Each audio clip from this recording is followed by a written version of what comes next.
তো মই কি কৈছিলো যে কেইটামান ইম্পৰ্টেন্ট নিউমেৰিকেল মই লৈ আনিম SEC অহা সোমবাৰে যোনটো পৰীক্ষা হ'ব 17ত তাৰ কাৰণে ইম্পৰ্টেন্ট নিউমেৰিকেল কেইটামান লৈ আনিছো ফ্ৰিকুৱেন্টলি কেনেকুৱা টপিকৰ ওপৰত নিউমেৰিকেল আহে তেনেকুৱা কোৱেশ্চনছ লৈছো আৰু এইটো যিমান দিন পৰীক্ষা আগলৈকে যিমান কেইটা পাৰো মই সিৰিজটো কন্টিনিউ কৰি থাকিম আজি মই কেইটামান কোৱেশ্চন লৈছো ইয়াৰ যোনটো PDF এক্স্যাক্টলি PDF বনাবলৈ মোৰ টাইম নহল লৰালৰি হল কাৰণে মই ইয়াৰ কোৱেশ্চনছ খিনি মই তোমালোকক টেলিগ্ৰামত দি দিম কাইন্ডলি তোমালোকে টেলিগ্ৰামত জয়েন হৈ লবা তাতে সবখিনি পাই যাবা ঠিক আছে আজি মই এই কোৱেশ্চনছ খিনি ইয়াৰ এনসাৰ বিলাক ডিসকাস কৰি যাম কোনটো টপিক তোমালোকে গম পাই যাবা কিমান কোনটো কোৱেশ্চন কিমান ইম্পৰ্টেন্ট কিমান কমপ্লেক্স হয় কিমান ইজি হয় ঠিক আছে দেৰি নকৰি আৰম্ভ কৰিছো তো প্ৰথম কোৱেশ্চনটো হৈছে কি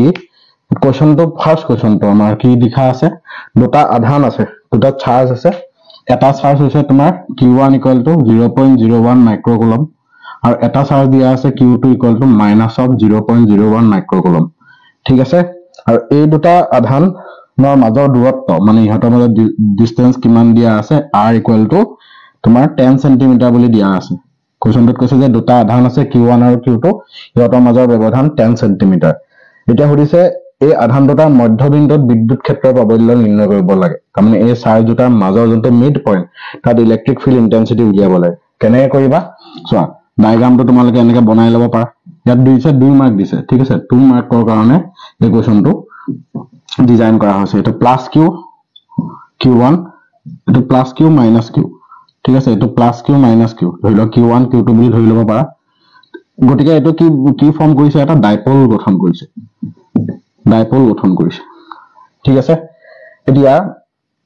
বিদ্যুৎ ক্ষেত্ৰৰ প্ৰাবল্য ইহঁতৰ মাজত দূৰত্বটো কিমান সেন্টিমিটাৰ বুলি কৈছে 10 সেন্টিমিটাৰ বুলি কৈছে ইয়াৰ মিড পইণ্ট মানে মধ্যবিন্দু তাৰ মানে ইয়াৰ পৰা দূৰত্ব 5 সেন্টিমিটাৰ আৰু ইয়াৰ পৰা দূৰত্ব কি হ'ব 5 সেন্টিমিটাৰ তোমালোকে এটা ফৰ্মুলা মনত ৰাখিবা যে মিড পইণ্টত যেতিয়া এনেকৈ বৈদ্যুতিক দ্বিমেৰু এটা থাকিব বৈদ্যুতিক দ্বিমেৰুটোৰ মিড পইণ্টত যোনটো ইলেক্ট্ৰিক ফিল্ড হ'ব হেতু হ'ব এই যিকোনো এটা আধানে এই মিড পইণ্টত বা মধ্যবিন্দুত সৃষ্টি কৰা বিদ্যুৎ ক্ষেত্ৰৰ প্ৰাবল্যৰ দুগুণ হয় বুজি পালানে মই এইটো ফৰ্মুলা শৰ্টকাট ফৰ্মুলা লিখিছো 2 * electric shortcut formula electric field produced by either of the charges মনত ৰাখিবা কি কলো যেতিয়া তোমাৰ ওচৰত বৈদ্যুতিক দ্বিমেৰু এটা থাকিব সেই দ্বিমেৰুটোৰ মধ্যবিন্দুত যদি বিদ্যুৎ ক্ষেত্ৰৰ প্ৰাবল্য নিৰ্ণয় কৰিবলৈ হয় তেতিয়াহ'লে সেই মধ্যবিন্দুটোত বিদ্যুৎ ক্ষেত্ৰৰ প্ৰাবল্য তোমাৰ কিমান হ'ব যে যিকোনো ইহত দুটাৰ ভিতৰত যিকোনো এটা আধানে যিমান বিদ্যুৎ ক্ষেত্ৰৰ প্ৰাবল্য সৃষ্টি কৰিব এই মধ্যবিন্দুটোত তাৰ দুগুণ হ'ব গতিকে আমাৰ ফৰ্মুলাটো কি হ'ব E mid point equal to এটা ইহত দুটাৰ ভিতৰত যিকোনো আধানে সৃষ্টি কৰা বিদ্যুৎ ক্ষেত্ৰৰ প্ৰাবল্য কিমান হ'ব E = 1/4 pi epsilon naught কি আছিল Q/r² ঠিক আছে এটা এই ডিসটেন্স তোমাৰ এটো r বুলি নকৈ পেলে d ধৰিছো d টোৱে কি বুজাইছে আধান দুটাৰ মাজৰ দূৰত্ব r টোৱে কি বুজাইছে r মানে হৈছে 5 cm মানে যিকোনো এটা আধানৰ পৰা মধ্যবিন্দুটোৰ দূৰত্ব তো r 5 cm আমি কেনেকৈ লিখিব পাৰো 5 * 10⁻² মিটাৰ ইহতক কেনেকৈ লিখিব পাৰি 0.01 * 10⁻⁻6 কুলম ইয়াক আমি ডিজাইন কৰি লিখিলে কিমান হ'ব 1 তাৰ মানে 10⁻⁻8 কুলম ঠিক আছে এটো হ'ব -10⁻⁻8 কুলম হ'ব ঠিক আছে গতিকে আমি যদি বহাই দিও ইয়াত কি হ'ব E = 9 * 10⁻9 q ভ্যালু কিবা এটা ললেই হ'ল 10⁻8 ইয়াত বিদ্যুৎ ক্ষেত্ৰ আৰু বল নিৰ্ণয় কৰোতে কেতিয়াও আধানৰ তুমি সিম্বল ইউজ কৰিব নালাগে অকল তাৰ মানটো ললেই হ'ল ডিভাইডেড বাই r² কিমান হ'ব এটো স্কয়াৰ কৰিলে 25 * 10⁻⁻4 এটো হ'ব গতিকে আমাৰ কি হ'ব E = 9/25 ইনটু এটো বল উঠি গলে 13 10⁵ নিউটন পাৰ কুলম এটো হৈছে যিকোনো এটা আধানে মধ্যবিন্দুত সৃষ্টি কৰা বিদ্যুৎ ক্ষেত্ৰৰ প্ৰাবল্য গতিকে টোটাল ইলেক্ট্ৰিক ফিল্ড কিমান হ'ব টোটাল ইলেক্ট্ৰিক ফিল্ড হ'ব তোমাৰ ইয়াৰ দুগুণ সো 2 ইনটু এই বস্তুটো কৰিলে হ'ল 2 * 9/25 * 10⁵ তো কিমান হ'ব 18/25 * 10⁵ নিউটন পাৰ কুলম ঠিক আছে গতিকে আমি কি বুলি ক'লো এই ফৰ্মুলাটো মনত ৰাখিবা এনেকে যদি তোমালোকৰ বৈদ্যুতিক দ্বিমেৰু এটা দিয়া থাকে আৰু সেই বৈদ্যুতিক দ্বিমেৰুটোৰ মধ্যবিন্দুত মুঠ বিদ্যুৎ ক্ষেত্ৰ প্ৰাবল্য কিমান হ'ব সেইটো যদি নিৰ্ণয় কৰিবলৈ কয় তেতিয়া কি কৰিব লাগিব যিকোনো এটা আধান তুমি ধৰি ল'বা সেই আধানটোৰ বাবে মধ্যবিন্দুটোত বিদ্যুৎ ক্ষেত্ৰ প্ৰাবল্য উলিয়াই ল'বা আৰু তাক দুগুণ কৰি দিবা সেইটোৱে হৈছে এনসাৰটো ডাইৰেকচনটো যদি সোধে এই ইলেক্ট্ৰিক ফিল্ডৰ ডাইৰেকচন কিমান হ'ব ডাইৰেকচনটোৰ কথা যদি সোধে চোৱা ইয়াত যদি মই একক ধনাত্মক আধান এটা ৰাখো তেতিয়া কি হ'ব ইয়াক এনেকে ঠেলিব আৰু ইয়াক এনেকে টানিব আলটিমেটলি কোনটো কোৰ পৰা কোলে ডাইৰেকচনটো দেখাই আছে তোমাৰ Q1 ৰ পৰা Q2 লে ডাইৰেকচনটো দেখাই আছে মানে পজিটিভৰ পৰা নেগেটিভলৈ ডাইৰেকচনটো দেখাই আছে ঠিক আছে সম্ভৱ বুজি পালা এইটো হৈছে আমাৰ নিউমাৰিকেলটো যদি বুজি পোৱা নাই আকৌ ৰিভাইন্ড কৰি পেলাই চাই লবা মই কুইকলি কৰিবলৈ ট্ৰাই কৰিছো এই ফৰ্মুলাটো মনত ৰাখিবা এই ফৰ্মুলাটো কেতিয়া এপ্লাই কৰিবা যেতিয়া এটা বৈদ্যুতিক দ্বিমেৰু দিয়া থাকিব আৰু দ্বিমেৰুটোৰ মধ্যবিন্দুত যদি বিদ্যুৎ ক্ষেত্ৰ প্ৰাবল্য উলিয়াবলৈ কয় তেতিয়াহ'লে কি হ'ব যিকোনো এটা আধান ধৰি লৈ পেলাই সেই আধানটোৰ মধ্যবিন্দুত যিমান বিদ্যুৎ ক্ষেত্ৰ প্ৰাবল্য দিব হেতুক দুগুণ কৰি দিবা আৰু ডাইৰেকচনটো কমে পালা ইয়াত মই দেখাই দিছো একক ধনাত্মক আধান দলে ৰিপেল কৰিব এট্ৰেক্ট কৰিব আলটিমেটলি দুইটা ডাইৰেকচন সেম প্লাসৰ পৰা মাইনাস q ঠিক আছে তো ফাৰ্স্ট কোশ্চনটো আমাৰ শেষ হ'ল তোমালোকে নোট ডাউন কৰি লোৱা কৰিলে সেকেন্ড কোশ্চনটো আমি আৰম্ভ কৰিম তো সেকেন্ড কোশ্চনটো চোৱা 2 নম্বৰ কোশ্চনটো হৈছে যে তোমাৰ এটো ইলেক্ট্ৰোম্যাগনেটিক 2 নম্বৰ কোশ্চনটো দিছে আমাৰ ইলেক্ট্ৰোম্যাগনেটিক ওয়েভৰ পৰা তো ইলেক্ট্ৰোম্যাগনেটিক ওয়েভৰ পৰা কোশ্চনটো কি দিছে যে এখন এটা বিদ্যুৎ চুম্বকীয় তৰংগৰ যোনটো স্পিড কিমান হয় 3 × 10 to the power 8 metre per second আমি জানো বিদ্যুৎ চুম্বকীয় তৰংগ এটাৰ বেগ সদায় পোহৰৰ বেগৰ সৈতে সমান আৰু ইয়াত কি দিয়া আছে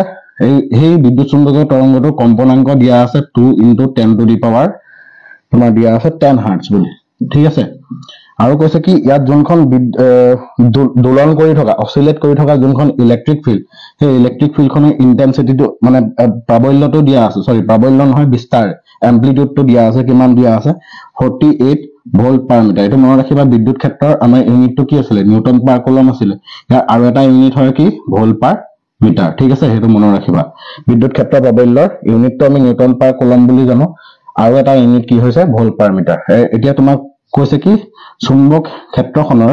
যোনটো বিস্তাৰ মানে এম্প্লিটিউডটো নিৰ্ণয় কৰা হেতু কাৰণে আমি কি ৰিলেশনটো জানিব লাগিব আমি জানো যে E naught equal to কি হয় C into B naught হেতু এক মাৰ্কৰ কোৱেশ্চন গতিকে B naught equal to কিমান হ'ব E naught by C E naught ৰ ভ্যালু কিমান হ'ব 48 C ভ্যালু কিমান 3 × 10 to the power 8 হেতু কিমান হ'ব 16 × 10 to the power minus কি 8 টেসলা হৈ গ'ল সিম্পল আনসাৰ এনেকুৱা ধৰণে কোৱেশ্চন আহিব বুজি পালানে তো এটো হৈছে আমাৰ আনসাৰ এই ফৰ্মুলাটো এপ্লাই হ'ব এটো ইলেক্ট্ৰোম্যাগনেটিক ওয়েভৰ পৰা আহিছে কোৱেশ্চনটো EMW ঠিক আছে নোট ডাউন কৰি লবা সেকেন্ড আমি 3 নম্বৰ কোৱেশ্চনটোলৈ আগবাঢ়িম 3 নম্বৰ কোৱেশ্চনটোত কি দিয়া আছে এটো তোমাৰ দিয়া আছে ইয়ংছ ডাবল স্লিট এক্সপেৰিমেন্ট বা বহৰৰ সমাৰোপণ পৰিঘটনাটোৰ পৰা দিয়া হৈছে ঠিক আছে 3 নম্বৰ কোৱেশ্চনটোলৈ মই আগবাঢ়ো 3 নম্বৰ কোৱেশ্চনটোত কি দিয়া আছে শুনিবা ঠিক আছে এই কোৱেশ্চন গিটা তোমালোকে পাই যাবা তোমালোকে নিজৰ প্ৰেক্টিস কৰি যাব পাৰা নিজে প্ৰেক্টিস লগতে মই ইয়াত কিছুমান এডিশনাল ইনফৰমেশন দি যাম এখিনিও তোমালোকৰ কামত দিব গতিকে ভিডিওটো ভালকে চাবা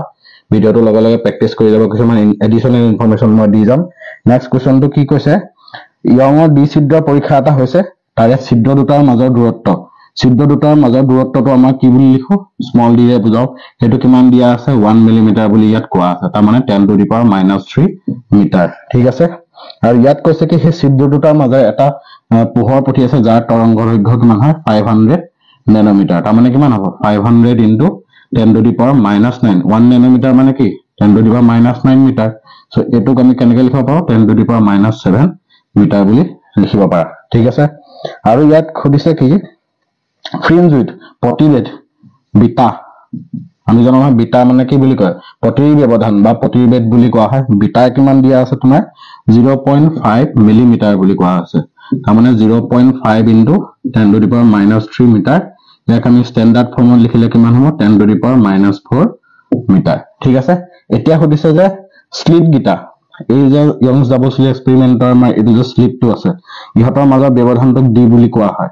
ইয়াত তোমাৰ যোনটো স্ক্ৰিনত তুমি ব্ৰাইট আৰু ডাৰ্ক পাবা এটো যেনিবা এটা ডাৰ্ক এটো এটা ডাৰ্ক ইহতৰ মাজৰ দূৰত্বটো কি বুলি কোৱা হয় বিটা বুলি কোৱা হয় আৰু স্লিট আৰু স্ক্ৰিনৰ মাজৰ দূৰত্বটো কিমান হয় ডি তো এই ডি টো তোমাক নিৰ্ণয় কৰিবলৈ কৈছে তো আমি ফৰ্মুলাটো কি বুলি জানো beta equal to lambda capital D by কি হয় স্মল ডি হয় তো ইয়াত তুমি কি লিখিব পাৰা কেপিটেল ডি কাৰণে ফৰ্মুলাটো উলিয়াই ললে বিটা স্মল ডি বাই লেমডা তো ইয়াত বহাই দিলে কাম শেষ বিটা কিমান পালা তুমি 5 into 10 to the power minus 4 d value কিমান দিয়া আছে 10 to the power minus 3 তাৰপিছত লেমডা কিমান দিয়া আছে 5 into 10 to the power minus 7 5 5 cancel goal d equal to কিমান হ'ব 10 to the power minus 4 plus 4 minus 3 এটো মানে কিমান হ'ব 10 to the power 0 means কি 1 মিটাৰ তাৰ মানে স্লিট গিটা আৰু স্ক্ৰিনৰ মাজত দূৰত্বটো কিমান হয় 1 মিটাৰ ঠিক আছে তো বিটা এটো কাৰণে চাবা কেতিয়াবা ইয়াৰো ফৰ্মুলা ৰিলেটেড নিউমেৰিকেল দিব n lambda capital d by small d বলে তোমাৰ lambda দিয়া আছে d দিয়া আছে small d দিয়া আছে আৰু k number bright fringe k number bright fringe বলে 5 নম্বৰ ব্ৰাইট ফ্ৰিঞ্জ তোমাক তেতিয়া 5 নম্বৰ ব্ৰাইট ফ্ৰিঞ্জ বুলি ক'লে n = 5 বুলি ক'ব তেতিয়া হলে সেন্ট্ৰেল ব্ৰাইটৰ পৰা ঠিক আছে কেন্দ্ৰীয় পটিৰ পৰা 5 নম্বৰ ব্ৰাইটৰ তুমি পজিশনটো লিওৱা তেতিয়া তাৰ কাৰণে কি ইউজ কৰিব লাগিব yn ফৰ্মুলাটো যদি বলে তোমাৰ হেতু দিয়া আছে yn = twice n minus 1 lambda capital d by 2d এটো ফৰ্মুলা দিয়া আছে তোমাক কি দিয়া আছে তৰংগ দৈৰ্ঘ্য দিয়া আছে স্লিট আৰু স্ক্ৰিনৰ মাজৰ ডিসটেন্স দিয়া আছে স্লিট দুটাৰ মাজৰ দূৰত্বটো দিয়া আছে কলে যে 10 নম্বৰ ডাৰ্ক সেন্ট্ৰেল ব্ৰাইটৰ পৰা 10 নম্বৰ ডাৰ্কটো লিওৱা তেতিয়া n ৰ ভ্যালু 10 বহাবা তেটো ওলাই যাব ঠিক আছে তো এনেকে এইগিটা কোৱেশ্চনৰ এইগিটাৰো অকমান নিউমেৰিকেল চাই যাবা ঠিক আছে মই আৰু নেক্সট সেশনটো যেতে কন্টিনিউ কৰিমে যিমান পাৰো এক্সামৰ আগলৈকে কেপা 3-4 মান ভিডিও মই কন্টিনিউ কৰিম কেটামান নিউমেৰিকেল লৈ পেলাই ইয়াৰো মই কোৱেশ্চন দি দিম ঠিক আছে বহুত ইম্পৰ্টেন্ট কোৱেশ্চন ডিসকাস কৰিছো এখিনি বহুত পৰীক্ষাৰ কাৰণে ইম্পৰ্টেন্ট মানে এনেকুৱাই কোৱেশ্চন আহিব বুজি পাইছানে ভ্যালু বিলাক ইফাল কৰি আহিব খালি কোৱেশ্চনছ বিলাক এনেকৈ আহিব ঠিক আছে তোমালোকে পালে এখিনি ট্ৰাই কৰি চাবা মই দিবলৈ ট্ৰাই কৰিম ঠিক আছে আমাৰ 3 নম্বৰ কোৱেশ্চনটো শেষ হ'ল নেক্সট 4 নম্বৰ কোৱেশ্চনটো বহুত ইম্পৰ্টেন্ট কোৱেশ্চন চাবা বহুত ইম্পৰ্টেন্ট কোৱেশ্চন এটো লিখিলা তোমালোকে গুড তাৰপিছত নেক্সট চাবা নেক্সট হৈছে তোমাৰ এটা ক্যাপাসিটৰ সেকশনটোৰ পৰা এটা কোৱেশ্চন দিছে যে ইয়াত কোৱা হৈছে যে এটা ক্যাপাসিটৰ আছে যাৰ ক্যাপাসিটেন্সটো দিয়া আছে 600 মাইক্ৰোফেৰাড বুলি তো ইয়াক আমি কি লিখিব পাৰো 600 into 10 to the power minus 6 অৰ্থাৎ 6 into 10 to the power minus 4 ফেৰাড ঠিক আছে একেলগে কনভাৰ্ট কৰি লবা দেই তোমালোকৰ এটা মই সাজেষ্ট কৰিম তোমালোকে পঢ়া এটা বস্তু সদায় মনত ৰাখিবা যিকোনো ক্ষেত্ৰতে যিকোনো ফিজিক্সৰ বিশেষকৈ যেতিয়া নিউমেৰিকেল কৰিবা সদায় SI ইউনিটত কনভাৰ্ট কৰিবলৈ নাপাহৰিবা হেতু ম্যান্ডেটৰি all the units given in your question should be converted into SI unit তোমাৰ ফৰ্মুলা ঠিক আছে তুমি ফৰ্মুলা শুদ্ধ ইউজ কৰিলা কোৱেশ্চনটো কৰি আহিলা কিন্তু ইউনিট কনভাৰ্সন যদি নকৰিলা ভুল তো ইউনিট কনভাৰ্সন ইজ ম্যান্ডেটৰি হেকাৰণে মই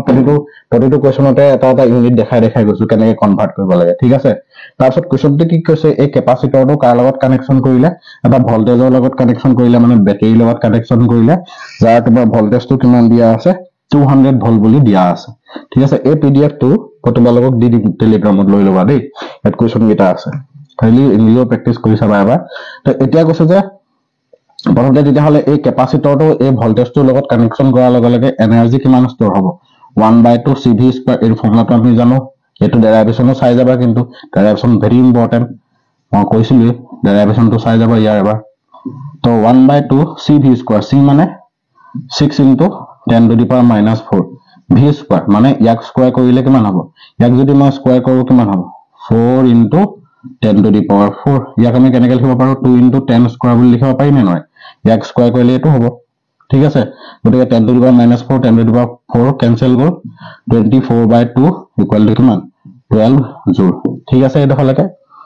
নেক্সট কোৱেশ্চন কি কৈছে যে এতিয়া মই এই ক্যাপাসিটৰটো এটো 4 নম্বৰ কোৱেশ্চনটো আমি ডিসকাস কৰিছো এই ক্যাপাসিটৰটো এই বেটাৰীটোৰ পৰা আঁতৰাই দিলো ঠিক আছে এই বেটাৰীটোৰ পৰা আঁতৰাই দিলো তাৰপিছত সেই ক্যাপাসিটৰটো মই অন্য এটা ক্যাপাসিটৰ যাৰ ক্যাপাসিটেন্স কিমান দিয়া আছে C dash equal to 600 মাইক্ৰোফেৰাড এটো অনাহিত মানে কোনো ধৰণৰ চাৰ্জ দিয়া হোৱা নাই এটো আনচাৰ্জড হৈ আছে প্ৰথমতে এই ক্যাপাসিটৰটো ইয়াৰ লগত কানেকচন হৈ আছিল কিমান এনাৰ্জি ষ্টৰ হ'ব 12 জুল ঠিক আছে তাৰপিছত মই ভল্টেজটো আঁতৰাই পেলাই মই ইয়াক আকৌ ইয়াৰ লগত কানেকচন কৰি দিলো ইকুইভ্যালেন্ট ক্যাপাসিটেন্স কিমান হ'ব সিৰিজত কানেকচন কৰিব লাগিব যাতে কি হ'ব চাৰ্জ একেখিনি চাৰ্জে পায় ঠিক আছে চাৰ্জ খিনি যাতে একেখিনি চাৰ্জে পায় সেই কাৰণে আমি কি কৰিব লাগিব তাক সিৰিজত কানেকচন কৰিম সিৰিজত কানেকচন কৰা ফৰ্মুলা কি আছিল 1/CS CS মানে সিৰিজ 1/C plus 1/C' so 1/CS equal to কিমান হ'ব 1/CS equal to 1/C 600 plus 1/600 তাৰ মানে এটো সলভ কৰিলে কিমান হ'ব CS ইকুৱেল টু 300 কি হ'ব মাইক্ৰো ফেৰাড হল না নহয় তাৰ মানে প্ৰথম যোনটো কেপাসিটৰ আছিল হেতু কি হৈ গল ইয়াৰ লগত কানেকচন কৰাৰ লগে লগে এনাৰ্জি তাত কিমান ষ্টৰ হল 12 জুল এটা এই ভোল্টেজটো অতৰাই পেলাই ইয়াৰ লগত মই সিৰিজত কানেকচন কৰি দিলো কেপাসিটৰটো কানেকচন কৰিলে সিৰিজতে কৰিব লাগিব কাৰণ যাতে চাৰ্জটো একে পায় ঠিক আছে গতিকে সিৰিজত কানেকচন কৰিলে আমাৰ ইকুইভ্যালেন্ট কেপাসিটেন্স কিমান ওলালে 300 মাইক্ৰোফেৰাড গতিকে এই কম্বিনেশনটো এতিয়া যদি মই আকৌ ইয়াত কানেকচন কৰো ঠিক আছে তেতিয়া হলে তোমাৰ এনাৰ্জি কিমান ষ্টৰ হ'ব 1/2 CS V square U dash equal to 1/2 CS V square ঠিক আছে এটা যদি মই কৰো 1/2 CS মানে CS কিমান হ'ব আকৌ একে 3 into 10 to the power -4 ফেৰাড হ'ব এটো নিচিনা হয়নে তো এটো কিমান হ'ব 3 into 10 to the power -4 V square একাটাই কিমান হ'ব 4 into 10 to the power 4 10 to the power 4 10 to the power -4 cancel কৰিলে 4 to the 12/2 তাৰ মানে 6 জুল তাৰ মানে প্ৰথম অৱস্থাত ই অকলে থাকোতে কিমান এনাৰ্জি ষ্টৰ কৰিব পাৰিছে 12 জুল এতিয়া যদি মই দুটা একেলগ কম্বাইন কৰি পেলাই চাও তেতিয়া হলে কিমান এনাৰ্জি ষ্টৰ হৈছে 6 জুল কি তেতিয়া মানে অকমান আগতকে ই কম এনাৰ্জি ষ্টৰ কৰিব কেলে কাৰণ কম এনাৰ্জি এটো কাৰণে ষ্টৰ কৰিব কাৰণ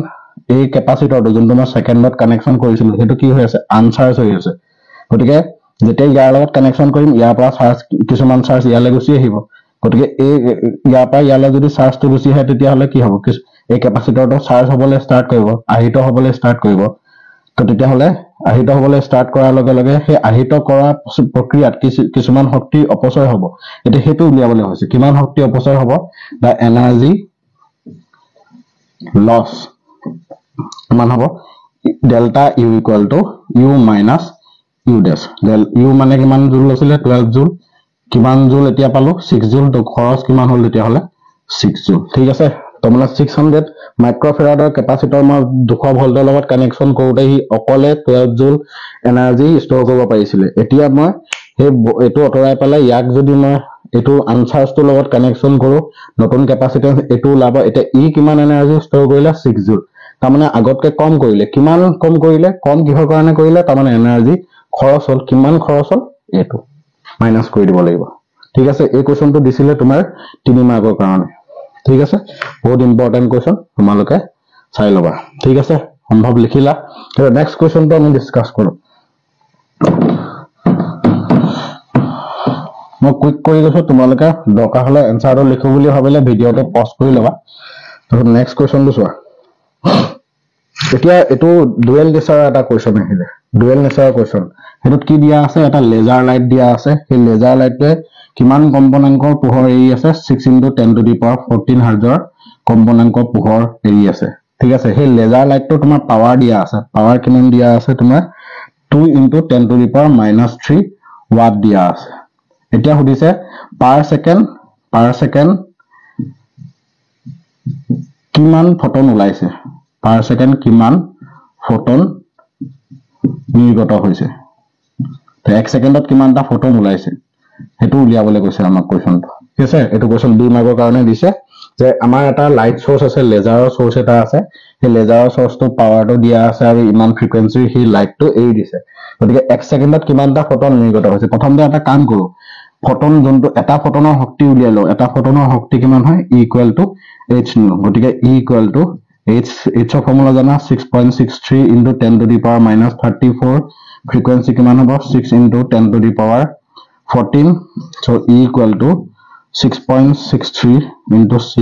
into 10 to the power -20 এটো কিমান হ'ব E equal to 6.63 into 6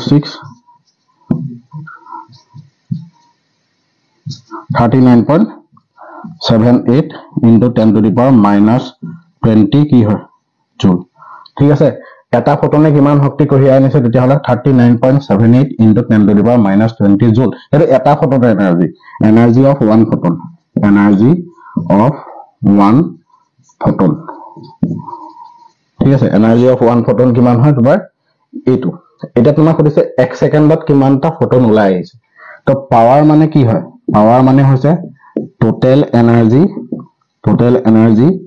by time তো টোটেল এনাৰ্জি মানে কি যিমানটা ফটন ওলাই আহিছে গোটেইকেইটা ফটনৰ টোটেল এনাৰ্জি ধৰি লোৱা nটা ফটন ওলাই আহিছে let n photons are emitted ধৰি লোৱা nটা ফটন ওলাই আহিছে গতিকে nটা ফটন তোমাক কৈছে কিমানটা ফটন পাৰ সেকেন্ড ওলাই আহিছে তাৰ মানে আমি কি লিখিব লাগিব চোৱা পাৱাৰৰ ফৰ্মুলা 2 * 10⁻³ টোটেল এনাৰ্জি এটা ফটনৰ এনাৰ্জি যদি e হয় আমি কেটা ফটন ওলাই আহিছে বুলি ধৰিছো এটা ফটন ডিভাইডেড বাই টাইম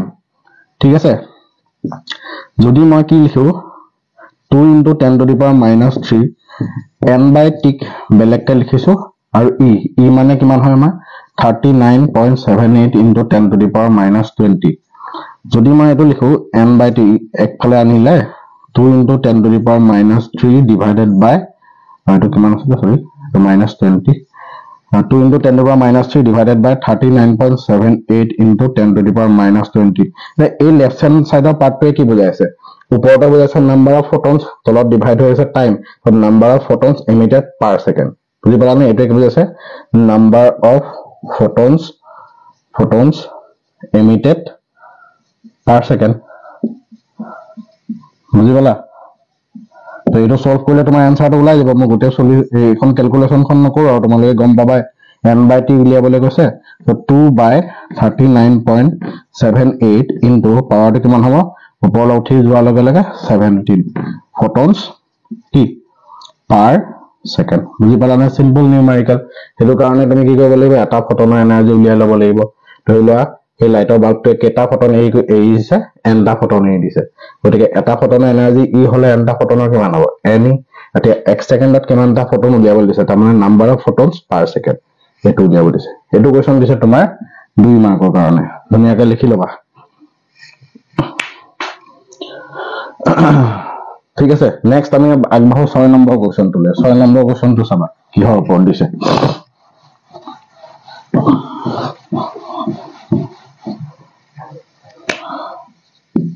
6 নম্বৰ কোৱেশ্চনটো দিছে এটো তোমাৰ ডি বয় lambda = h/mv যে ডি বয় যোনটো তত্ত্ব তৰংগ দৈৰ্ঘ্য হেতু নিৰ্ণয় কৰিবলৈ কৈছে দুটা বস্তু দিছে এটা ইলেক্ট্ৰন দিছে তো এটা ইলেক্ট্ৰন আছে ইলেক্ট্ৰনৰ তোমাৰ মাস দিয়া আছে কিমান 9.11 * 10⁻31 kg বুলি দিয়া আছে আৰু সেই ইলেক্ট্ৰনটোৰ যোনটো ভেলোচিটি হেতু দিয়া আছে কিমান তোমাৰ 5.4 * 10⁻6 m/s বুলি দিয়া আছে তো ইলেক্ট্ৰনটো তৰংগ দৈৰ্ঘ্য কিমান হ'ব প্ৰথমতে কি ফৰ্মুলা কি হ'ব লাগিব lambda = lambda e = h/h ৰ ভ্যালু কিমান হয় h = 6.63 * 10⁻34 জুল সেকেন্ড h/mv m মানে ইলেক্ট্ৰনৰ কথা কৈছে ve এতিয়া তুমি ভ্যালুটো বহাই দিয়া h মানে হৈছে 6.63 * 10⁻34 ইলেক্ট্ৰনৰ কাৰণে 9.11 * 10⁻31 * 6.63 * 10⁻34 এটো ইউনিটটো কিহত ওলাব মিটাৰত ওলাব তো মই গোটে ক্যালকুলেশনটো নকৰি পেলাই পাৱাৰ এটা চেঞ্জ কৰি দিছো ডিভাইডেড বাই 9.11 * 6.63 * 10⁻34 এটো ভুল হৈছে একদম ভুল এটো ভেলোচিটিটো কিমান দিয়া আছিল আমাৰ 5.4 * 10⁻⁻ আৰু 10⁻ কি দিয়া আছে 6 দিয়া আছে তো কিমান হ'ব 9.11 * 5.4 এটো কিমান হ'ব -31 আৰু 6 কিমান হ'ব -25 ওপৰলৈ গলে 9 10⁻⁹ মিটাৰ মানে 10⁻⁹ মানে কিহত ওলাব nanometre 6.63 divided by 9.11 into 5.4 nanometre ঠিক আছে দেখিছা না তোমালোকে তলত দেখা পাইছা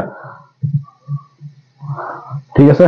তো এটো এনেকে কৰিব লাগিব এটো ইলেক্ট্ৰনৰ দিয়া আছে এখিনি ক্যালকুলেশন তোমালোকে বলে নকৰো বুলি ভাবিছে একো নাই প্ৰবলেম নাই এটো খালি পাৱাৰটো কনভাৰ্ট কৰি লবা পিছৰ পাৰ্টটো দিছে এটা ফুটবল দিয়া আছে ফুটবলটো তোমাৰ মাস দিয়া আছে mf m means mass of a football তাৰ ভৰটো দিয়া আছে তোমাৰ কিমান বুলি 150 গ্ৰাম সো 150 গ্ৰাম টু SI ইউনিটলৈ কনভাৰ্ট কৰা 150 into 10⁻³ kg হল না হৈ গল তাৰপিছত তাৰ ভেলোচিটিটো দিয়া আছে ভেলোচিটি অফ দা ফুটবল দিয়া আছে কিমান তোমাৰ 30 মিটাৰ পাৰ সেকেন্ড বুলি দিয়া আছে সো একেটা ফৰ্মুলা মই এটো কৰি নিদু lambda f = কিমান হ'ব h/m MV ফৰ্মুলা মানে MF into VF ঠিক আছে তুমি H ৰ ভ্যালু প্লাংকছ কনস্ট্যান্ট দিয়া আছে বহাই দিবা মাস অফ ফুটবল কেজি তুমি বহাই দিবা স্পিড অফ দা ফুটবল দিয়া আছে বহাই দিবা ঠিক আছে এতিয়া তোমাৰ খুদিব যে এই দুটাৰ ভিতৰত ফুটবলটো আৰু ইলেক্ট্ৰনটোৰ ভিতৰত এই দুটাৰ ভিতৰত কাৰ ডিব্ৰয় তৰংগ দৈৰ্ঘ্যটো আটাইতকৈ সৰু তেতিয়া এনসাৰটো হ'ব তোমাৰ ফুটবল না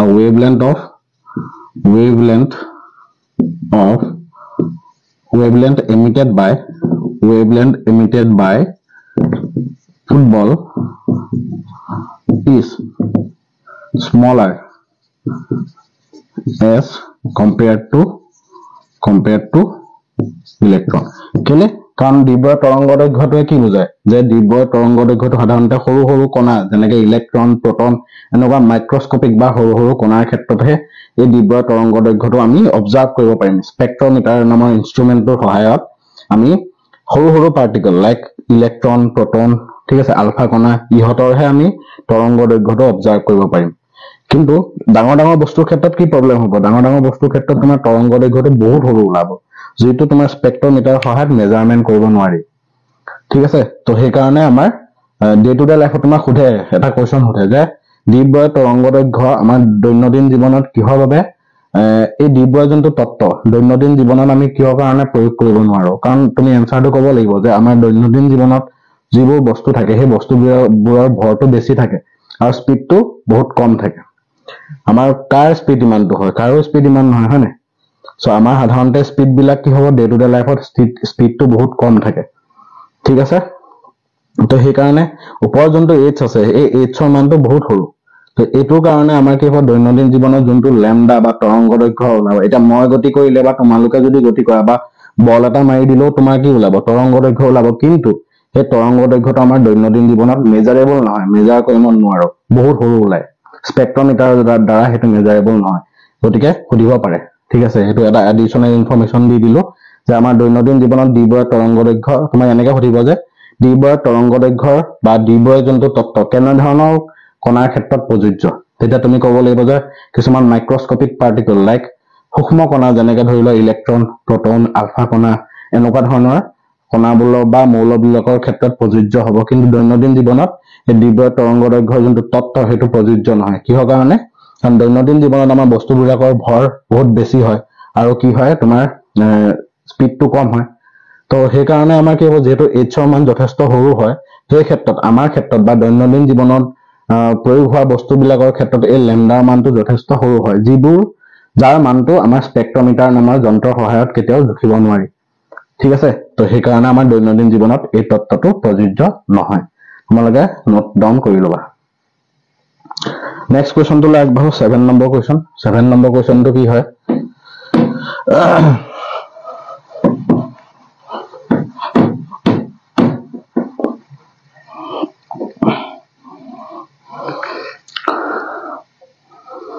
7 নম্বৰ কোৱেশ্চনটো দিয়া আছে এটা চিত্ৰ এটা দিয়া আছে ঠিক আছে চিত্ৰ এটো তোমাৰ হেৰিৰ ওপৰত বেছ কৰি পেলাই দিয়া আছে তোমাৰ হুইটষ্টন ব্ৰিজৰ বেলেন্স কন্ডিশনটোৰ ওপৰত বেছ কৰি পেলাই দিয়া আছে এটো ধৰিলা মই ছবিটো আঁকি দিছো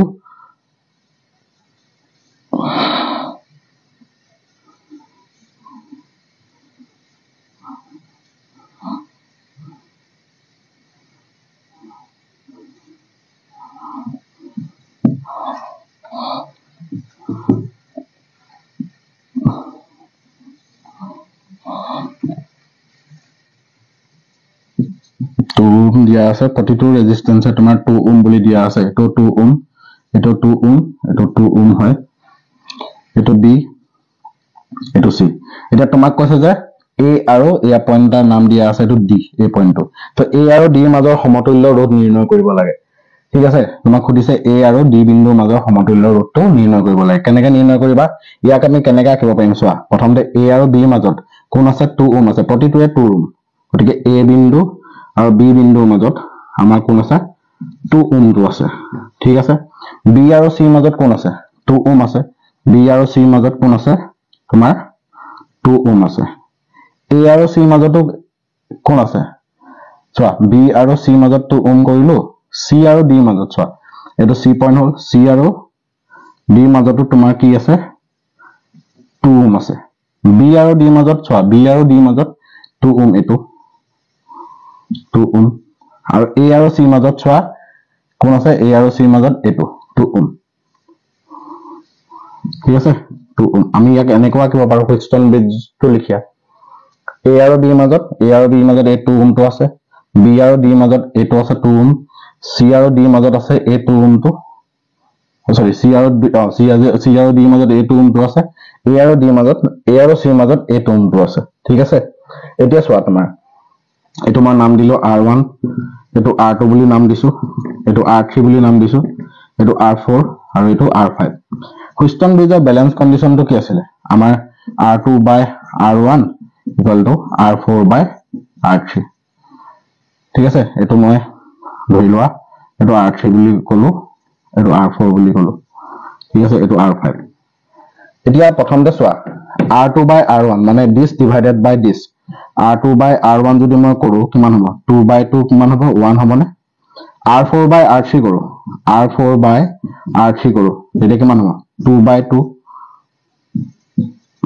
2 কিমান হ'ব 1 হ'ব তাৰ মানে আমাৰ হুইটষ্টন ব্ৰিজৰ ব্যালেন্স কন্ডিশনটো কি কৰিছে ব্যালেন্স কন্ডিশনটো মানি চলিছে যদি হুইটষ্টন ব্ৰিজৰ এনেকে প্ৰথমতে তোমালোকে চেক কৰি চাবা এনেকুৱা ধৰণৰ কোৱেশ্চন আহিলে 99% সিওৰ যে হুইটষ্টন ব্ৰিজতে পৰিব হুইটষ্টন ব্ৰিজত পৰিব নে নপৰে চেক কৰা ৰুলটো মই দেখাই দিলো প্ৰথমতে এই এনেকুৱা ধৰণৰ ৰেজিস্ট্যান্স দিয়া থাকিলে তুমি এনেকে সজাই লবা সজাই লৈ পেলাই তুমি কি কৰিব লাগিব অপজিটে থকা বিলাক কৰ অনুপাত বিলাক লৈ লবা ৰেজিস্ট্যান্স বিলাকৰ গতিকে যেনেকৈ মই ইয়াৰ R2 by R1 ললো R4 by R3 ললো দুইটা উলিয়াই চাবা যদি সমান অনুপাত হয় তাৰ মানে এটো কিহত আছে ব্যালেন্স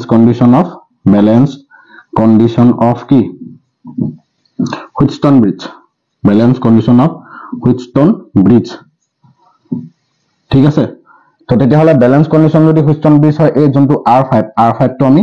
নেগলেক্ট কৰি দিব পাৰো ঠিক আছে R5 নেগলেক্ট কৰিলে আমাৰ তেতিয়াহলে নতুন ডায়াগ্ৰামটো কি হ'ব এটো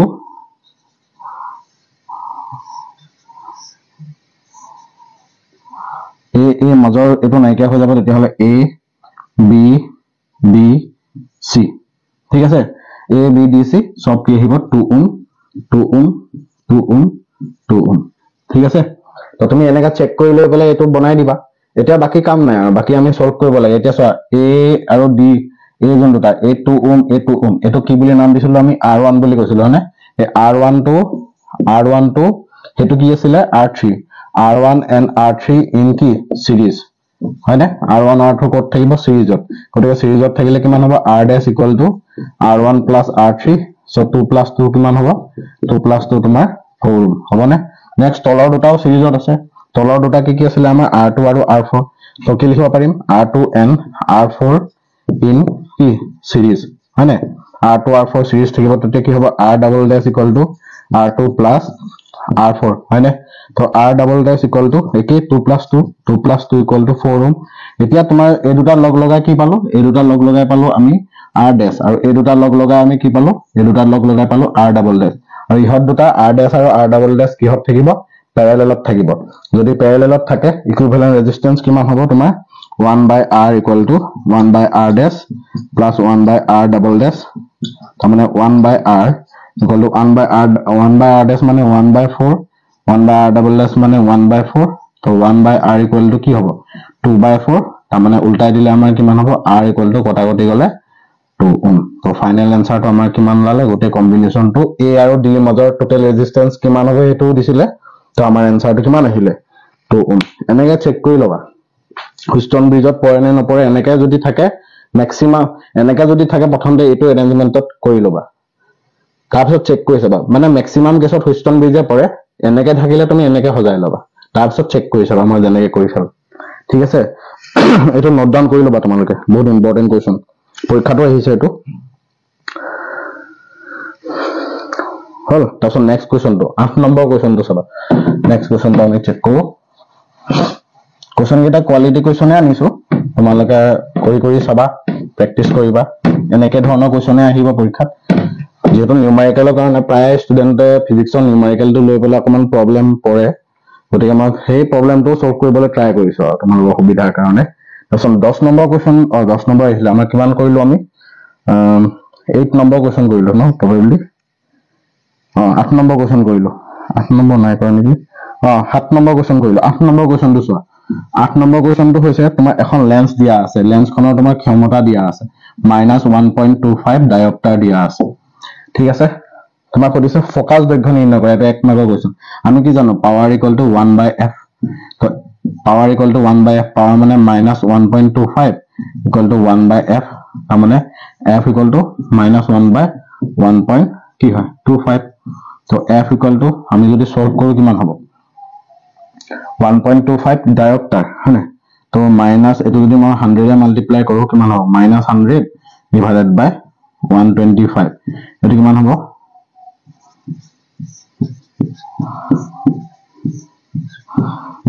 f = -4/5 মিটাৰত আহিব দেই ডায়োপ্টাৰটো SI ইউনিট হয় এক সেন্টিমিটাৰলৈ কনভাৰ্ট কৰিলে কিমান হ'ব -4/5 * 100 কৰিলে 20 তাৰ মানে f = -80 সেন্টিমিটাৰ ঠিক আছে ফোকাস দৈৰ্ঘ্য ওলাই গল আৰু তোমাক সুধিছে এই লেন্সখন কি প্ৰকৃতি সুধিছে ঠিক আছে 2 মাৰ্কৰ কোৱেশ্চন আছিল এই লেন্সখন কি প্ৰকৃতি এটা ফোকাস দৈৰ্ঘ্য যদি মাইনাসত ওলাই এখন কি লেন্স হ'ব তোমাৰ কনকেভ লেন্স ঠিক আছে কনকেভ লেন্সটো কি হয় অপসাৰী ডাইভাৰ্জিং লেন্স কেনেকুৱা প্ৰকৃতি বুলি সুধিলে তেতিয়া আনসাৰটো কি হ'ব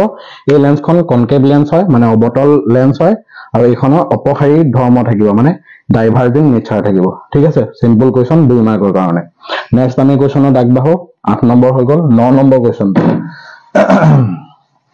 9 নম্বৰ কোৱেশ্চনটো আগবাঢ়িব লাগে 9 নম্বৰ কোৱেশ্চনটো তোমাৰ কি কৈছে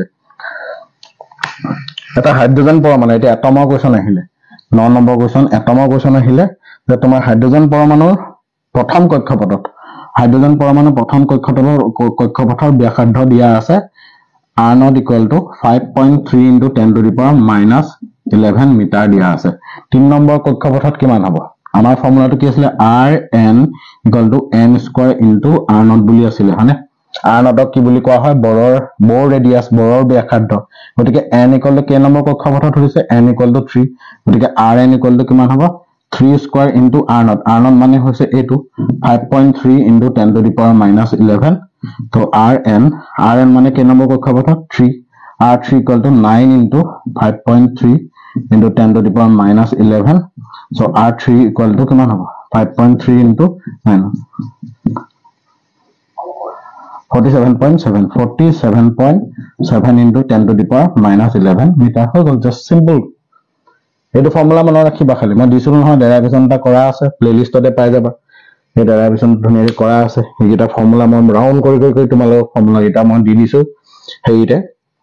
ডেৰাইভেশনটোতে তো ফৰ্মুলা গিটা নোট ডাউন কৰি লব সম্ভৱ তোমালোকে চাইছা আৰু দেই তো নেক্সট কোৱেশ্চনটো আমি আৰম্ভ কৰো ঠিক আছে 9 নম্বৰ কোৱেশ্চন হল নেক্সট 10 নম্বৰ কোৱেশ্চনটো বহুত ইম্পৰ্টেন্ট কোৱেশ্চন ঠিক আছে 10 নম্বৰ কোৱেশ্চনটো চাবা এতিয়া 10 নম্বৰ কোৱেশ্চনটোত কি কৈছে এটো কোনবা এটা পৰীক্ষাত অহা যেনো লাগিছে তো এইখন তোমাৰ এখন পজিটিভ প্লেট দিয়া আছে ঠিক আছে আৰু এখন তোমাৰ কি হৈ আছে নেগেটিভ প্লেট দিয়া আছে তো ইয়াত এটা চাৰ্জ দিয়া আছে চাৰ্জটো নেগেটিভ চাৰ্জ ঠিক আছে এনেকে চাৰ্জ এটা দিয়া আছে এটো মাস m বুলি কৈছে আৰু এই চাৰ্জটো নেগেটিভ হি প্ৰথমতে x এক্সিছত গৈছে উইথ ভেলোচিটি কি হয় vx প্ৰথমতে vx ভেলোচিটিত গৈছে x এক্সিছৰ ডাইৰেকচন মানে এই x এক্সিছত গৈ আছে আৰু প্লেটখনৰ লেন্থটো কিমান দিয়া আছে l দিয়া আছে এতিয়া সুধিছে যে ওপৰত দিয়া চিত্ৰত আৰম্ভণিতে vx বেগেৰে x অক্ষত গতি কৰা কণা এটাৰ ভৰ m আৰু আধান - q কণাটোৱে l দৈৰ্ঘ্যৰ বিশিষ্ট পাত প্ৰণালী এটাত প্ৰৱেশ কৰিছে য'ত বিদ্যুৎ ক্ষেত্ৰখন হল e পাত প্ৰণালীৰ দূৰত্বৰ কাষত কণাটোৰ উলম্ব বিক্ষেপণ লিখা তাৰ মানে যেতিয়া চোৱা কথাটো কি হল বুজিবলৈ ট্ৰাই কৰিবা চাৰ্জ পাৰ্টিকলটো মানে এই প্লেটখনৰ ভিতৰত সোমোৱা আগলৈকে x ডাইৰেকচনত গৈ আছিল কিমান ভেলোচিটি vx ভেলোচিটি যেতিয়া এই আধানটো এই পাতখনৰ ভিতৰত সোমাব তোমালোকে মোক কোৱা এই আধানটো কোনখন প্লেটৰ মানে আকৰ্ষণ হ'ব কোৱাচোন কি হ'ব ডেফিনেটলি এখনৰ পেনে আকৰ্ষণ হ'ব কাৰণ এটো নেগেটিভ চাৰ্জ হয়নে নেগেটিভ চাৰ্জ হোৱাৰ লগে লগে হি ডিফ্লেকশন কোন পেনে দেখাব ওপৰৰ পেনে দেখাব তো এই ডিফ্লেকশনটো যে দেখাব ধৰি লোৱা ডিফ্লেকশন দেখালে কিমান হাইট ওপৰলৈ উঠিলে মই ধৰি লৈছো h বা y ওপৰলৈ গৈছে যেতিয়া y বুলি দি দিছো বুজি পাইছা নে প্ৰথমতে এই প্লেটখনত সোমোৱা আগতে আধানটো কি আছিল x ডাইৰেকচনত গৈ আছিল ঠিক আছে আধানটো x ডাইৰেকচনত গৈ আছে তাৰপিছত কি হ'ব ডিফ্লেকশন দেখাব তাৰ মানে কি হ'ব আধানটো যেতিয়া এই প্লেটখনৰ ভিতৰত সোমাই যাব এই নেগেটিভ আধানটো পজিটিভ প্লেটখনে টানিব গতিকে টানিলে সি ওপৰৰ পেনে গতি কৰিব সেই ওপৰৰ পেনে যে যাব কিমান গৈছে সেইটো সেই ডিফ্লেকশ্যনটোৰ ভেলু উলিয়াব লাগে তো এতিয়া চোৱা যেতিয়া আধানটো এই ইয়াৰ ভিতৰত সোমাব তেতিয়া তাৰ ওপৰত কি হ'ব বিদ্যুৎ ক্ষেত্ৰ থাকিব ন পজিটিভৰ পৰা নিগেটিভলৈ কি থাকিব এখন বিদ্যুৎ ক্ষেত্ৰ থাকিব তো সেই বিদ্যুৎ ক্ষেত্ৰখনে ফ'ৰ্চ দিব কিমান ফ'ৰ্চ দিব Q into A Q into E আৰু নিউটনৰ সূত্ৰৰ মতে কি হয় F equal to M A equal to Q into E ঠিক আছে সো এক্সিলাৰেশ্যনৰ ভেলু কিমান হ'ব কিউ ই বাই এম হয়নে ইলেক্ট্ৰিক ফিল্ডখনে আধানটোৰ ওপৰত বল প্ৰয়োগ কৰিব গতিকে আধানটো কি হ'ব ত্বৰণ হ'ব এক্সিলাৰেশ্যন হ'ব এইটো তো ওপৰলৈ যে উঠিব y ইকুৱেল টু কি হ'ব ut প্লাছ হাফ এ টি স্কোৱাৰ এই ফৰ্মুলাটো এতিয়া ইয়াৰ ইউটো কিমান হ'ব যেহেতু ওপৰৰ পেনে গৈছে ওপৰৰ পেনে ডিফ্লেকশ্যন হৈছে ওপৰৰ পেনে বিক্ষেপণ হৈছে কিন্তু প্ৰাৰম্ভিক অৱস্থাত সি গৈ কোন পেনে আছিলে হৰাইজন্টেল এক্স এক্সিছতে গৈ আছিলে প্ৰাৰম্ভিক অৱস্থাত সি কোন পেনে নাই y এক্সিছৰ পেনে নাই গতিকে প্ৰাৰম্ভিক অৱস্থাত তোমাৰ y ডাইৰেকশ্যনত ভেলচিটিটো কিমান হ'ব 0 হ'ব গতিকে y ইকুৱেল টু কিমান হ'ব 1/2 a t স্কয়াৰ ঠিক আছে so y equal to 1/2 a কিমান পালো q e by m into t square just simple answer 2 মাৰ্কৰ কোৱেশ্চন এটো u টো 0 কেলে ললো গম পালানে কাৰণ পাৰ্টিকলটো x ডাইৰেকশ্যনত প্ৰথমতে গৈ আছিল প্লেটখনত সোমোৱাৰ পিছত হি ডিফ্লেকশ্যন মাৰিছে গতিকে আৰম্ভণিতে তাৰ x y ডাইৰেকশ্যনৰ ভেলচিটিটো কিমান হ'ব 0 হ'ব ঠিক আছে এই কোৱেশ্চনটো আহিছে পৰীক্ষাত কোনবা এটা পৰীক্ষা মই ইয়াৰটো পাহৰিলো এটো পৰীক্ষাত অহা জান দেখিছো মানে ঠিক আছে এটো লিখি লবা 10 নম্বৰ কোৱেশ্চন নেক্সট 11th কোৱেশ্চনটো চাও 11th কোৱেশ্চনটো চাবা 11th কোৱেশ্চনটো কি কৈছে দুটা মেটেল দিয়া আছে দুটা মেটেল ধাতু পৃষ্ঠ x আৰু y 11th নম্বৰ কোৱেশ্চনটো x বুলি দিয়া আছে আৰু এটা তোমাৰ দিয়া আছে হেৰি y বুলি ঠিক আছে তো x ৰ কাৰ্যফলন দিয়া আছে x ৰ কাৰ্যফলন তোমাৰ কিমান দিয়া আছে 4.17 ইলেক্ট্ৰন ভোল্ট তো 4.17 ইলেক্ট্ৰন ভোল্ট ইয়াক জুললৈ কনভাৰ্ট কৰিলে কিমান হ'ব 4.17 into 6.63 into 10 to the power -19 জুল তোমালোকে জানা নহয় মই কৈছিলো ইলেক্ট্ৰন ভোল্টৰ পৰা জুললৈ কনভাৰ্ট কৰিলে কি কৰিব লাগে মাল্টিপ্লাইড বাই ইলেক্ট্ৰনৰ আধানে মাল্টিপ্লাই কৰিব লাগে তো 4.17 ইনটু 6.63 কৰিলে কিমান হ'ব 4.17 into 6.63 equal to 27.64 into 10 to the power -19 জুল ঠিক আছে x মানে x যোনটো মেটেল আছে তাৰ কাৰ্যফলন আমি ইলেক্ট্ৰন ভোল্ট বা জুললৈ কনভাৰ্ট কৰিলো কিমান লালে 27 into 10 27.64 into 10 to the power -19 জুল তাৰপিছত আৰু এটা তোমাৰ y মেটেল দিয়া আছে তাৰ কাৰ্যফলনৰ ভ্যালু দিয়া আছে কিমান তোমাৰ এটো দিয়া আছে 8.24 ইনটু 10 টু দি পাৱাৰ -19 জুল এতিয়া তোমাক সুধিছে x আৰু y এই দুটা মেটেলৰ ভিতৰত কোনটো মেটেলৰ পৰা ইলেক্ট্ৰনটো উলিয়াবলৈ আমাৰ কি হ'ব কম এনাৰ্জি লাগিব এটা চোৱা যাৰ কাৰ্যফলন বেছি যাৰ ওয়াৰ্ক ফাংশন বা যাৰ কাৰ্যফলন বেছি তাৰ মানে মিনিংটো কি তাৰ পৰা ইলেক্ট্ৰনটো উলিয়াবলৈ প্ৰবলেম হ'ব মানে ইলেক্ট্ৰন উলিয়াবলৈ বেছি এনাৰ্জি দিব লাগিব গতিকে যাৰ ওয়াৰ্ক ফাংশন কম তাৰ পৰা ইলেক্ট্ৰন আমি ইজিলি উলিয়াব পাৰিম এটা সাইমেলি কোৱা কত ওয়ার্ক ফাংশন কম এটুত ওয়ার্ক ফাংশন কম গতিকে আমি y electron can be easily ejected from y কেলে কাৰণ y work function to কি হয় কম হয় x ৰ work function 27.64 গতিকে ইয়াৰ work function to বেছি তাৰ মানে ইলেক্ট্ৰন to ইয়াৰ পৰা অকমান উলিয়াবলে বেছি এনাৰ্জি দিব লাগিব কম এনাৰ্জি কাক দিব লাগিব y মেটেল তো সেইকাৰণে ইলেক্ট্ৰন to কৰ পৰা আমি ইজিলি উলিয়াব পাৰিম y পৰা উলিয়াব পাৰিম ঠিক আছে আই হোপ তোমালোকে বুজি পালা ঠিক আছে নেক্সট কোৱেশ্চন টু লাইক বাহু কোৱেশ্চন নম্বৰ 11 হৈ গল আমাৰ নেক্সট কোৱেশ্চন নম্বৰ 12 এনেকে সব দুটা বেলেগ বেলেগ ইউনিটত দিয়া থাকিলে এটা ইউনিটলৈ কনভাৰ্ট কৰি লবা হয় জুলটো ইলেক্ট্ৰন ভোল্ট কৰিবা নহলে ইলেক্ট্ৰন ভোল্টটো জুললৈ কনভাৰ্ট কৰিবা একে ইউনিটত ৰাখিলে আমি কম্পেয়াৰ কৰিব পাৰিম ঠিক আছে হৈ গল নেক্সট 12 নম্বৰ কোৱেশ্চনটো question number 12 okay question number 12 টো কি কৈছে এয়া xy সমতলত তোমাৰ কি দিয়া আছে এটা বৈদ্যুতিক দ্বিমেৰু ভ্ৰামক দ্বিমেৰু এটা ৰখা হৈছে যাৰ দ্বিমেৰু ভ্ৰামকৰ এটো কোৱেশ্চন নম্বৰ কিমান কৈছে 12 হয়নে বৈদ্যুতিক দ্বিমেৰু ভ্ৰামকৰ ভ্যালুটো দিয়া আছে তোমাৰ কিমান 4 * 10 to the power -9 coulomb into metre ঠিক আছে বৈদ্যুতিক দ্বিমেৰু ভ্ৰামকৰ ইউনিটটো কি কুলম ইনটু মিটাৰ ইহতক এখন ইলেক্ট্ৰিক ফিল্ডৰ ৰখা হৈছে এই ইলেক্ট্ৰিক ফিল্ডখনৰ প্ৰাবল্যটো দিয়া আছে 5 into 10 to the power 4 Newton per coulomb আৰু এই ইলেক্ট্ৰিক ফিল্ডখনে বিদ্যুৎ ডাইপলটোৰ লগত কিমান এংগল ফৰ্ম কৰি আছে বুলি কৈছে কোৱেশ্চনটোত 30 ডিগ্ৰী এটা কিমান টৰ্ক দিব হেতু উলিয়াব লাগে টৰ্কৰ ফৰ্মুলাটো কি আছিল ইলেক্ট্ৰিক ফিল্ডখনত ডিমেৰিয়াতে লাভ কৰা টৰ্কৰ ফৰ্মুলা আছিল কি tau equal to p e sin theta গতিকে p ভ্যালু কিমান 4 into 10 to the power -9 e value 5 into 10 to the power 4 আৰু sin 30 ডিগ্ৰী হয়নে sin 30 ডিগ্ৰী ভ্যালু কিমান হয় 1/2 তো 4 into 5 into 10 to the power -5 into 1/2 so 1/2 etu 2 cancel gol 5 to the 10 into 10 to the power -5 e 10 to multiply হৈ গলে কিমান 10 to the power -4 newton into meter কিমান simple question 2 মাৰ্কৰ question দিছে এবিলা formula use কৰা হৈ যাব ঠিক আছে 12 নম্বৰ কোৱেশ্চন হৈ গল নেক্সট আমি আগবাঢ়ো কোৱেশ্চন নম্বৰ 13 কুইকলি কৰি আছো আমি বস্তুবিলাক কোৱেশ্চন নম্বৰ 13 তৰ্কৰ তুমি ডেৰাইভেশনটো এবাৰ চাবা পৰীক্ষাত আহি যাব পাৰে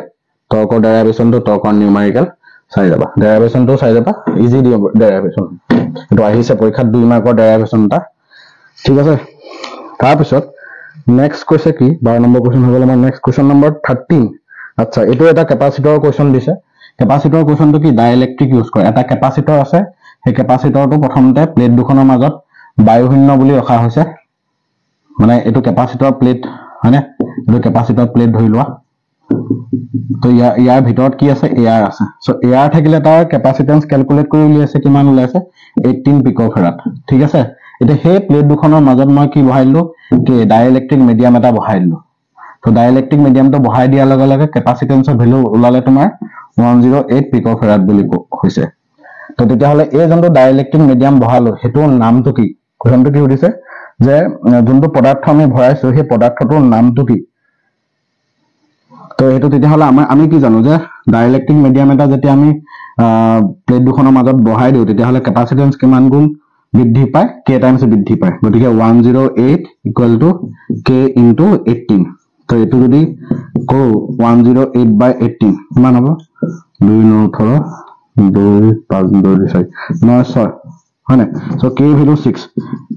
6 মানে ডাইইলেক্ট্ৰিক কনস্ট্যান্টৰ ভ্যালু 6 হয় গতিকে মেটেৰিয়েলটো কি ডাইইলেক্ট্ৰিক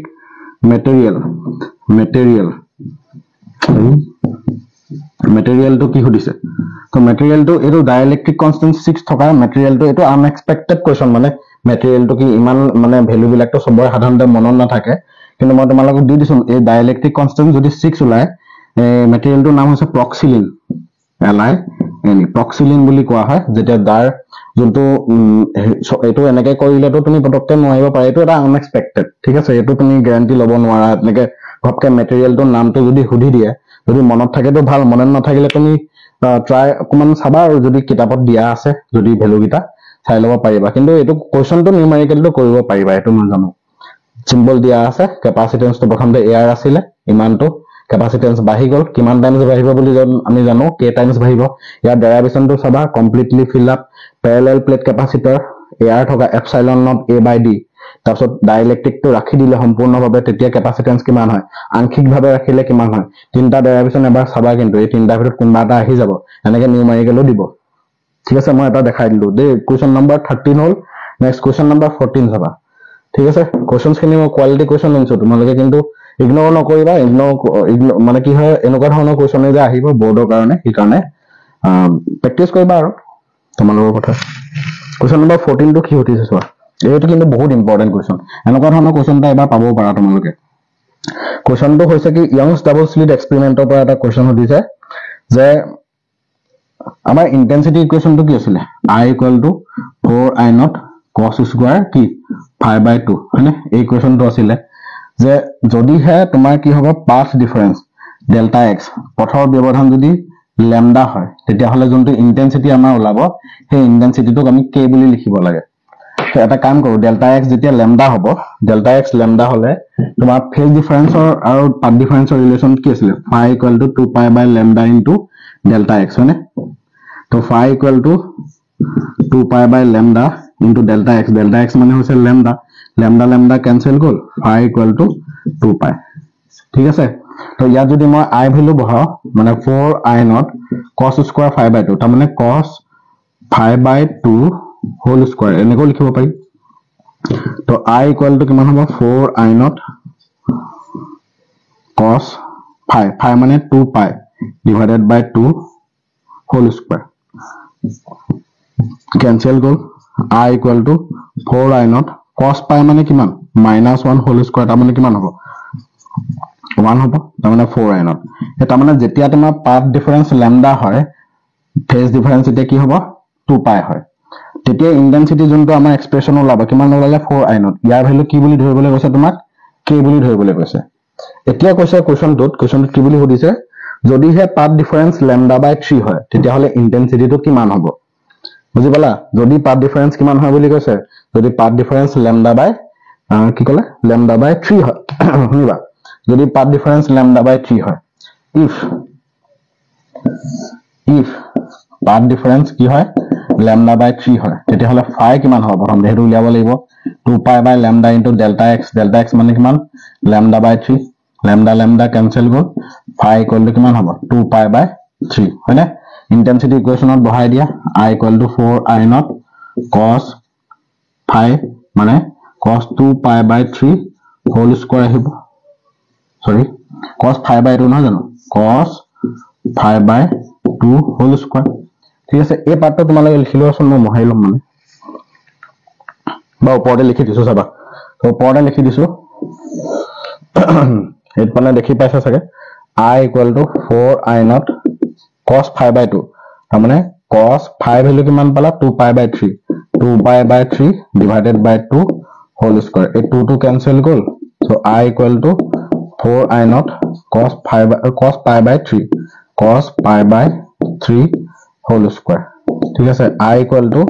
4 I naught cos pi by 3 কিমান cos pi by 3 মানে cos 60 degree ভ্যালু কিমান হয় 1 by 2 whole square 1 by 2 whole square মানে কি হ'ব I equal to 4 I naught into 1 by 4 তাৰমানে 4 cancel হৈ পিনে কি হ'ব I equal to I naught হ'ল এতিয়া যেহেতু 4 এটা কি লিখিছো I equal to 4 I naught ৰ ভ্যালু k যদি হয়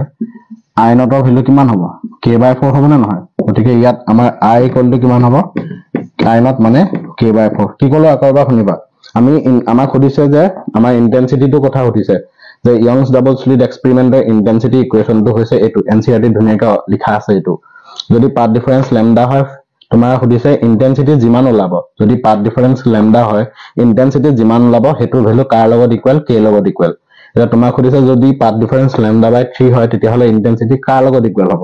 গতিকে আমাৰ delta x lambda হোৱাৰ লগে লগে phase difference 2 pi ওলালে আৰু ইন্টেন্সিটি কিমান ওলালে 4 I naught তাৰ ভ্যালুটো কি ধৰিবলৈ কৈছে k ধৰিবলৈ কৈছে এতিয়া আমাৰ যদি path difference lambda by 3 হয় তেতিয়া হলে phase কিমান ওলাব 2 pi by 3 বহাই দিলে আমাৰ ইন্টেন্সিটি কিমান ওলালে I naught যদি 4 I naught ৰ ভ্যালু k হয় তেতিয়া হলে I naught ৰ ভ্যালু কিমান হ'ব k by 4 that is the answer question মানে হিছে এটো কোৱেশ্চনত 3 মাৰ্ক দিয়া আছে ঠিক আছে তো এনেকুৱা ধৰণৰ কোৱেশ্চন চাবা কিতাপৰ NCERT এক্সাৰসাইজত এটো মই কোৱেশ্চন দেখিছো ঠিক আছে গুড কোৱেশ্চন আৰু এটা কোৱেশ্চন আমাৰ আৰু তোমালোকে কমেন্ট কৰিবা দেই যদি কন্টিনিউ কৰিব লাগে কবা যদি কন্টিনিউ তোমালোকে নিজে কৰিম বুলি ভাবিছা তেতিয়া হলে মই একো নাই এনেকুৱা আৰু ভাল কোৱেশ্চন আনিবলৈ ট্ৰাই কৰিম মানে পৰীক্ষা হোৱা আগলৈকে সব নিউমেৰিকেল মই লৈ আনিম কিমান আৰু বাকি নথকাকে যদি দৰকাৰ হয় তোমালোকে কমেন্ট কৰি জনাবা ঠিক আছে এটো লাষ্ট কোৱেশ্চন আছে 15 নম্বৰ আজি 15টা কোৱেশ্চন ধৰিছো মই নেক্সট আকৌ 15টা বা 20টা আনিবলৈ ট্ৰাই কৰিম তেনেকে এই গিদিনত তোমাৰ 4টা মান ভিডিও মই পাৰিলে আপলোড কৰি দিম 3-4টা মান ভিডিও যাতে 50টা মান কোৱেশ্চন কৰিব পৰা যায় ঠিক আছে 15 নম্বৰ কোৱেশ্চনটো আজি সেশনৰ লাষ্ট কোৱেশ্চন তো 15 কোৱেশ্চনটো তোমাৰ দুখন লেন্স দিয়া আছে এখন হৈছে উত্তল লেন্সৰ ফোকাস দৈৰ্ঘ্য সদায় কিহত থাকে পজিটিভত থাকে এটো f1 কিমান দিয়া আছে তোমাৰ 30 cm বুলি দিয়া আছে ঠিক আছে আৰু এখন অবতল লেন্স দিয়া আছে অবতল লেন্স তাৰ ফোকাস দৈৰ্ঘ্য দিয়া আছে f2 20 cm কিন্তু ফোকাল লেন্থটো কিমান থাকিব নেগেটিভত থাকিব অবতল ইহতৰ কম্বাইন্ড ফোকাল লেন্থটো উলিয়াব গৈছে কম্বাইন্ড ফোকাল লেন্থটো কেনেকৈ উলিয়াবা এটো আমাৰ কম্বাইন্ড ফোকাল লেন্থৰ ফৰ্মুলা এটা আছে ন মই তোমালোকক কবলৈ থাকি এই ফৰ্মুলাটো এবাৰ চাই থাকিব দেই কম্বাইন্ড ফোকাল লেন্থ এটো উলিয়াবলৈ দিয়ে এটো এবাৰ আহিছে ঠিক আছে ভেৰি ইম্পৰ্টেন্ট ডেৰাইভেশন ভেৰি ইম্পৰ্টেন্ট ডেৰাইভেশন দুখন লেন্স যেতিয়া সংযোগত থাকিলে সমতুল্য ফোকাস দৈৰ্ঘ্য ওলোৱাৰ এটা ফৰ্মুলা আছে কিতাপত পাবাই এই ফৰ্মুলাটো তোমালোকৰ ডেৰাইভ কৰিবলৈ আহে ঠিক আছে ডেৰাইভেশন দুখন লেন্স যেতিয়া কন্টেক্টত থাকিব ঠিক আছে সংযোগত থাকিব তেতিয়া সমতুল্য ফোকাস দৈৰ্ঘ্য সো 1/f = 1/f1 মানে 1/30 প্লাস 1/f2 মানে -20 তাৰ মানে এটো মাইনাস হৈ যাব তো 30 20 এলসিএম কিমান আহিব 60 আহিব 60 তোমাৰ আহিব 2 minus 1 তাৰ মানে f = কিমান হ'ব 60 সেন্টিমিটাৰ ঠিক আছে 60 সেন্টিমিটাৰ আহিলে তো সমতুল্য ফোকাস দৈৰ্ঘ্য কিমান 60 এটো পজিটিভত আহিছে না নেগেটিভত আহিছে এতিয়া তোমাক সুধিছে যে এই দুইখন লেন্স লগাই পেলাই আমি যোনখন কম্বাইন লেন্স পাম সেই লেন্সখনৰ কেনেকুৱা প্ৰকৃতিৰ হ'ব অপকাৰী না অভিকাৰী পজিটিভত ওলাইছে মানে উত্তল লেন্সৰ নিচিনা বিহেভিয়াৰ দেখাব এখন তেতিয়া হলে কোনটো টাইপৰ হ'ব অভিকাৰী লেন্স হ'ব অভিকাৰী লেন্স বুজি পালা নে কি কলো আকৌ এবাৰ কৈছো শুনিবা তো এই ডেৰাইভেশনটো চাবা এই ডেৰাইভেশনৰ উল্টাকে আৰু এটা ইয়াৰ এইটো উল্টাই দিলে আমি কিহৰ ইকুৱেশন পাম পাৱাৰ ইকুৱেশনৰ পাম ঠিক আছে যদি ধৰি লোৱা এনেকুৱা মানে ইয়াত তোমাৰ দুখন দেখাইছো n খন লেন্স যদি কানেকশন হৈ থাকে তেতিয়া হলে ফোকাস দৈৰ্ঘ্যৰ ফৰ্মুলা কিমান হ'ব 1/f1 + 1/f2 equivalent focal length কিমান হ'ব এনেকৈ গৈ থাকিব তো এইটো উল্টাই দিলে কি পাম পাৱাৰ p =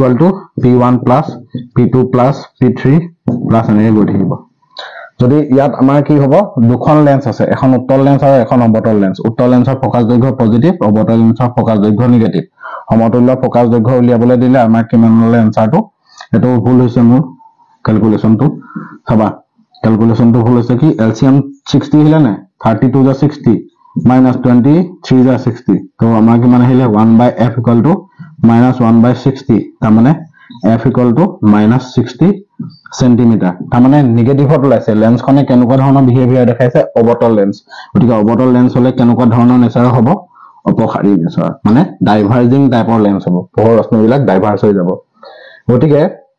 সমতুল্য ফোকাস দৈৰ্ঘ্য এটো ওলালে কেতিয়াবা তোমাৰ ইয়াৰ পৰা কি সুধিব সমতুল্য পাৱাৰ কম্বাইন্ড পাৱাৰ সুধিব যে সমতুল্য যোনটো ফোকাস দৈৰ্ঘ্য ওলালে কিমান ওলালে -60 সেন্টিমিটাৰ ইয়াক যদি মিটাৰত কনভাৰ্ট কৰা কিমান হ'ব -60/100 মিটাৰ তো 0 2 3 2 5 তো -3/5 মিটাৰ তো পাৱাৰ কিমান হ'ব ইয়াক উল্টাই দিয়া 1/f কৰিলে কিমান হ'ব p = 1/f মানে 1/-3/5 that means p = -5/3 ডায়োপ্টাৰ হ'ব এটা কোৱেশ্চন মই এক্সট্ৰা দিয়ে দিলো এনে লগতে তো এইখিনিলৈকে মই কৰিলো কেইটামান কোৱেশ্চন আমি মিছলেনিয়াস কোৱেশ্চন কেইটামান আনিলো আৰু আনিব লাগে যদি তোমালোকে কমেন্ট কৰিবা মই পাৰ্ট টেবুল লিখিছো আই হোপ তোমালোকৰ আৰু প্ৰয়োজন হ'ব কমেন্ট কৰি জনাবা মই পাৰ্ট বি পাৰ্ট সি পাৰ্ট ডি তেনেকৈ আনিবলৈ ট্ৰাই কৰিম মিছলেনিয়াস কোৱেশ্চন আমি প্ৰায় নিউমেৰিকেল খিনি যদি আমি 50টা মান নিউমেৰিকেল ভালকে সেফলি কৰি ল'ব পাৰো এটা আমাৰ কাৰণে ইনাফ ঠিক আছে এইখিনি আছিল ভালকে পঢ়া শুনা কৰা জয় অসম